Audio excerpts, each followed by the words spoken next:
लबनान में इसराइली हमले में साथियों समेत हमास के रहनुमा सालेह अल आरवरी की शहादत ने खित्ते का रुख नई जंग की तरफ मोड़ दिया।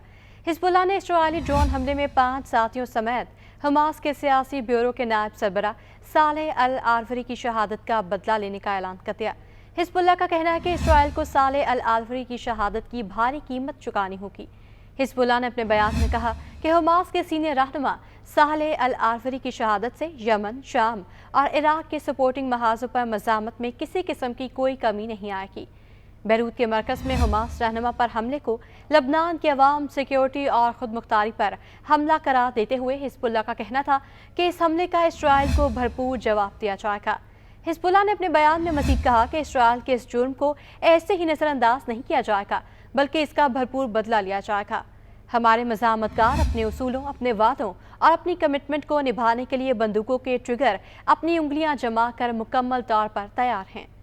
लबनान के वज़ीर आज़म नजीब मिकाती का कहना था कि इसराइल गज़ा में नाकामी के बाद लबनान को महाजराई के नए मरहले में ले जाना चाहता है। उन्होंने कहा कि लबनान इसराइली हमलों के खिलाफ अक़वाम मुत्तहिदा की सलामती काउंसिल में शिकायत करेगा। हमास के रहनुमा सालेह अल आरवरी की शहादत पर रद्द-ए-अमल देते हुए हमास का कहना है कि हमास रहनुमा के कत्ल के इसराइली इक़दाम से साबित होता है कि इसराइल गज़ा में अपना एक भी हदफ हासिल करने में नाकाम रहा है। हमास के सियासी ब्यूरो के रुकन इज़्ज़तुर रिश्क ने कहा कि हमास रहनुमाओं का कत्ल गासिब इसराइल का बुज़दिलाना इक़दाम है। इसराइली कत्ल आम फ़लस्तीनियों के आज़म और इस्तकामत को तोड़ने और जुर्रतमंदाना मज़ाहमत को कमज़ोर करने में कामयाब नहीं होगा। सालेह अल आरवरी की शहादत पर हमास रहनुमा इस्माइल हनिया का कहना है कि सालेह अल आरवरी की शहादत से कोई अफरा तफरी या खला नहीं होगा। इस्माइल हनिया ने कहा कि सालेह अल आरवरी की शहादत इसराइल के खिलाफ मज़ाहमत मज़ीद बढ़ाएगी। इस्माइल हनिया ने कहा कि फतह और आज़ादी तक जहाद जारी रहेगा। लबनान में इसराइली हमला लबनान की खुद मुख्तारी की सरीह खिलाफ वर्जी है। इस्माइल हानिया का कहना था कि सालेह अल आरवरी बड़ा शख्स था जिसने अपनी धरती का दिफा किया। तारीखी मज़ाहमत में कुर्बानियाँ ही हमारा असासा हैं। अल आरवरी का कत्ल दहशतगर्दी है। सालेह अल आरवरी की शहादत के बाद ईरान का रद्द-ए-अमल भी सामने आ गया।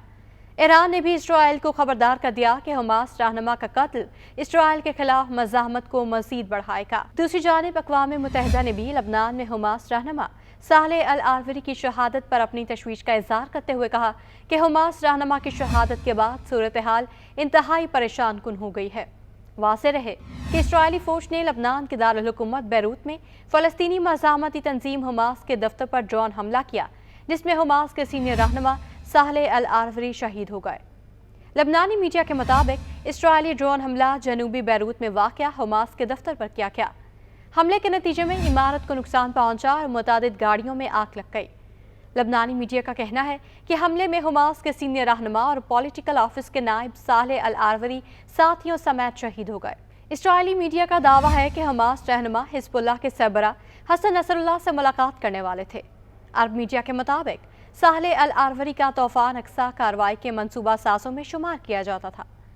सालेह अल आरवरी इसराइल की हिट लिस्ट में पहले नंबर पर थे। हमास के रहनुमा सालेह अल आरवरी की शहादत पर रद्द-ए-अमल देते हुए हमास का कहना है कि हमास रहनुमा के कत्ल के इसराइली इक़दाम से साबित होता है कि इसराइल गज़ा में अपना एक भी हदफ हासिल करने में नाकाम रहा है। हमास के सियासी ब्यूरो के रुकन इज़्ज़तुर रिश्क ने कहा कि हमास रहनुमा का कत्ल गासिब इसराइल का बुज़दिलाना इक़दाम है। इसराइली कत्ल आम फ़लस्तीनियों के अज़्म और इस्तकामत को तोड़ने और जुर्रतमंदाना मज़ाहमत को कमज़ोर करने में कामयाब नहीं होगा।